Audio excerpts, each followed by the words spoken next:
एक बार फिर से आप सभी का स्वागत है मेरे इस यूट्यूब चैनल कैरियर सेटअप में।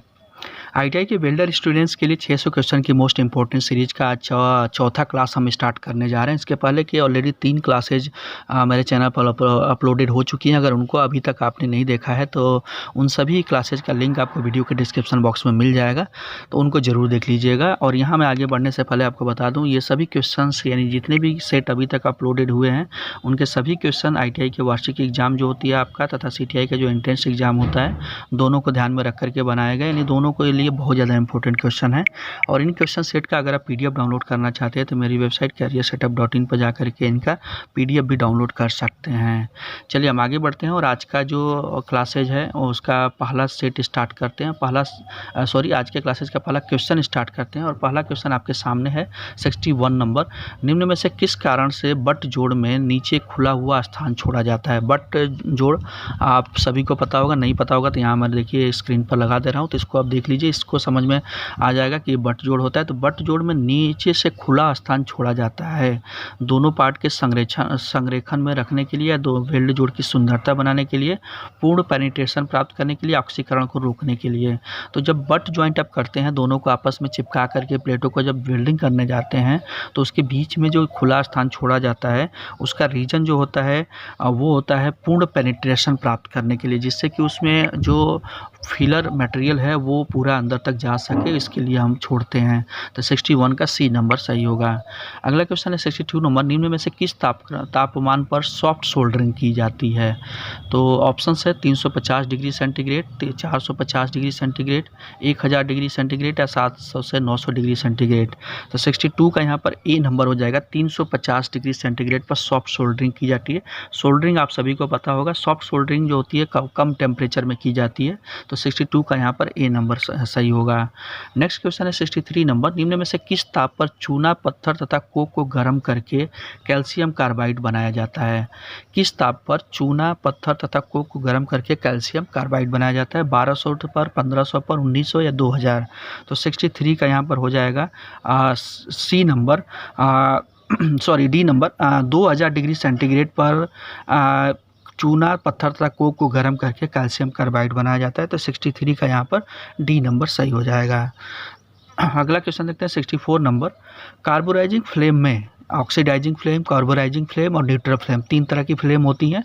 तो इसमें कार्बोराइजिंग फ्लेम में मुख्यतः होता है ऑक्सीजन एसिटिलीन का जो रेशियो होता है 1:0.9 का, या फिर ऑक्सीजन एसिटिलीन का 0.9:1 का, या ऑक्सीजन एसिटिलीन का 1.5:1 का, या ऑक्सीजन एसिटिलीन का 1:1 का। यानी कि कौन सा रेशियो कार्बोराइजिंग फ्लेम में मेंटेन किया जाता है?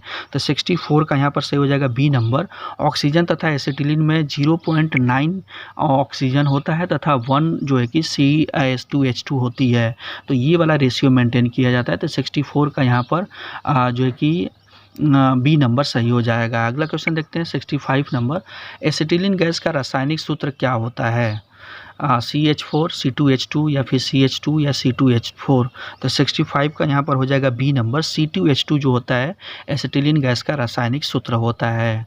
ठीक है, बाकी CH4 जो होता है मेथेन का होता है, जो कि पूछा जा सकता है आपसे। ठीक है, आगे चलते हैं 66 नंबर। निम्न में से टेम्पररी ज्वाइंट का उदाहरण है, यानी टेम्पररी ज्वाइंट जो कि अस्थायी जोड़ बोलते हैं, इनका उदाहरण कौन सा है? थर्मिट वेल्डिंग, रिवेटिंग जो करते हैं आप, या आर्क वेल्डिंग या स्पॉट वेल्डिंग? तो 66 का यहाँ पर जो सही आंसर हो जाएगा B नंबर। रिवेटिंग ज्वाइंट जो आप करते हैं रिवेट्स के द्वारा, उसको हम टेम्पररी ज्वाइंट यानी अस्थायी ज्वाइंट बोलते हैं। तो 66 का यहाँ पर B नंबर सही हो जाएगा। अगला क्वेश्चन 67 नंबर। निम्न में से किस पोजीशन में वेल्डिंग करना सबसे आसान होता है? सपाट यानी फ्लैट, वर्टिकली या फिर हॉरिजेंटली या फिर ओवरहेड? यानी कौन से पोजीशन में वेल्डिंग करना ज़्यादा अच्छे से आप वेल्डिंग कर पाते हैं, ज़्यादा ईजी रहता है?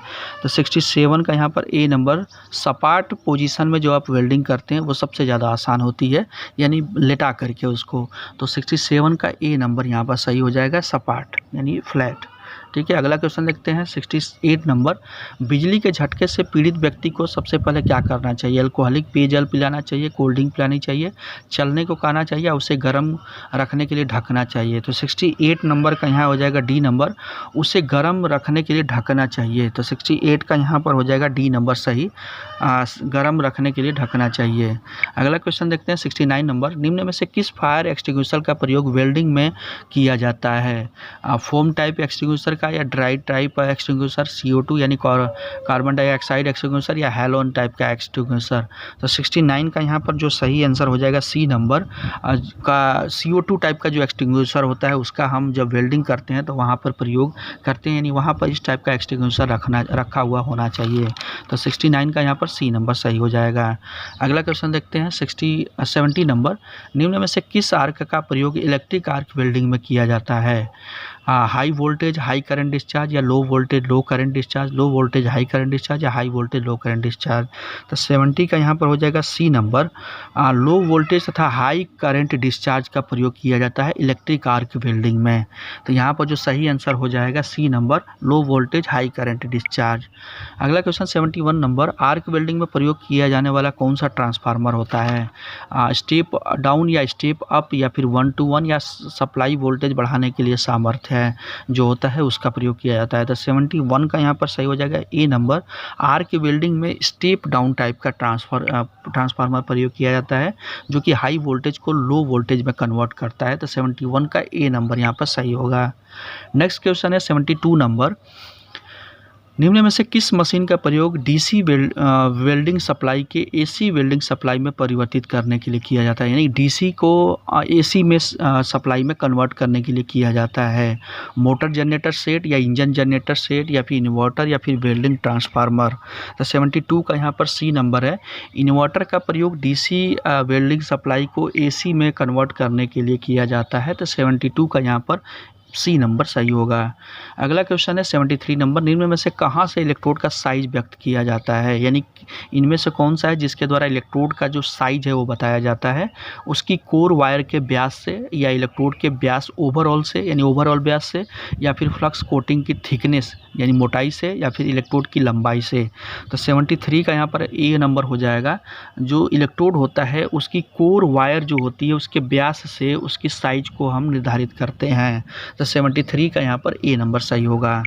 नेक्स्ट क्वेश्चन 74 नंबर है। निम्न में से इलेक्ट्रोड कोटिंग का एक उद्देश्य है, इलेक्ट्रोड जो कोटिंग हम करते हैं उसका क्या उद्देश्य होता है? वेल्डिंग करंट बढ़ाना, या आर्क को स्थिर रखना, जंग लगने को रोकना, या आर्क के टेम्परेचर को कंट्रोल करना? तो 74 का यहाँ पर बी नंबर होगा, आर्क को स्थिर रखने के लिए, जो आर्क होता है उसको स्थिर रखने के लिए इलेक्ट्रोड कोटिंग करते हैं।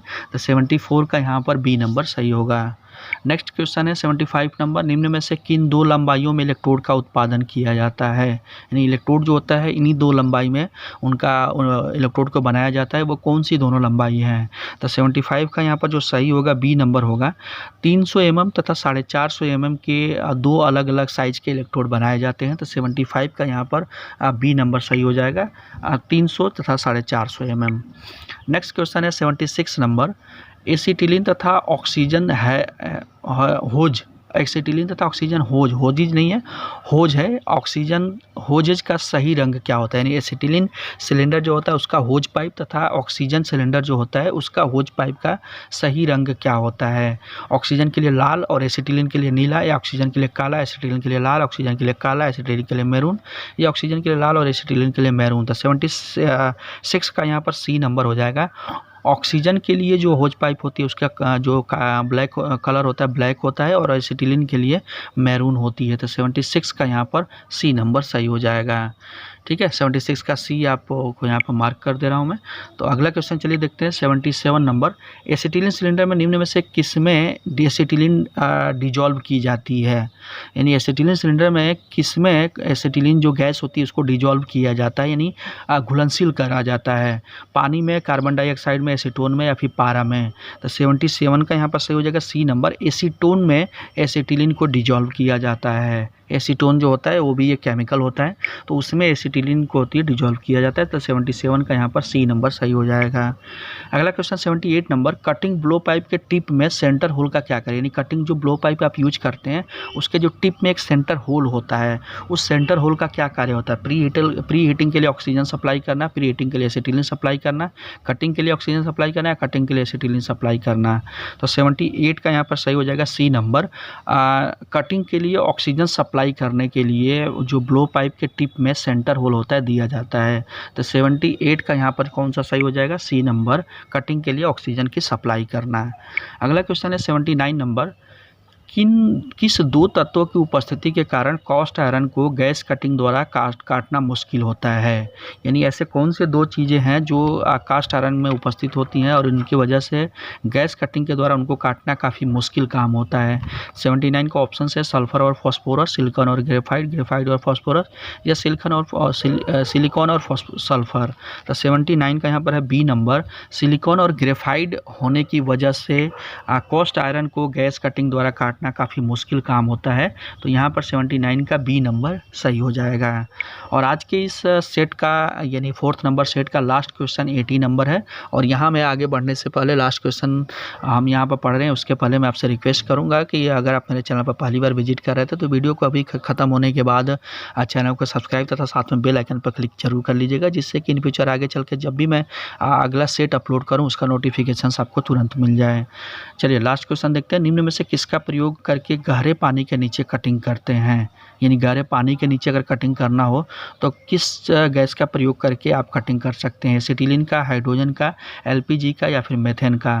तो 80 नंबर का जो सही आंसर हो जाएगा बी नंबर, हाइड्रोजन गैस का प्रयोग करके आप गहरे पानी के नीचे भी कटिंग की प्रक्रिया कर सकते हैं। ठीक है, तो 80 नंबर का यहाँ पर हो जाएगा बी नंबर, हाइड्रोजन। तो आज का जो 4th नंबर सेट का लास्ट क्वेश्चन यहीं पर कंप्लीट होता है।